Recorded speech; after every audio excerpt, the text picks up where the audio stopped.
دادگاه نویه ایجمع جمهوری کومی در شمال روسیه نه نام شهروند 27 ساله تاجیکستان را با جرم قصد دزدی سه عینک عالم مجازی از مغازه شرکت موبیل امتز در شهرک شیلیور به 9 ماه کارهای اصلاحی محکوم کرد. خدمات مطبوعات دادگاه جمهوری کومی روز 29 سپتامبر سال 2023 در شرح این پرونده خبر داد که دادگاه نویه ایجمع معین کرده است که جوان تاجیک شب 27 به 28 یونیو سال 2023 در حالت مستی غیر قانونی وارد مغازه امتز در شهرک شیلیور شده است و شیشه ویترین را شکسته سه عینک عالم مجازی و 13 پلنشت را تصرف کرده است، اما او نتوانسته است کردار جنایتی خود را تا به آخر برساند، چون که بعد شکسته شدن ویترین مغازه سیگنالیزاسیا به کار درآمده است و پلیس خود را به جای حادثه رسانیده است و دزد را دستگیر کرده است. به حساب دادگاه اگر مهاجر تاجیک کردار خود را به انجام میرساند به صاحب مغازه به مبلغ 77,000 روبل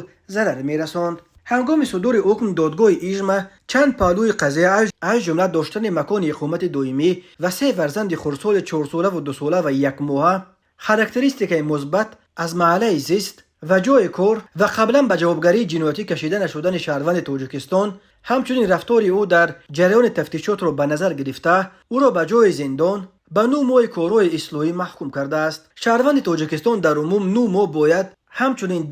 10% از معاش خود را به دولت همچون تاوان پرداخت کند. حکم دادگاه هنوز قوه قانونی نگرفته است. خود محکوم شده برای شرح پرونده دسترس نیست و معلوم نیست که آیا او از این حکم شکایت خواهد برد و یا آن را میپذیرد.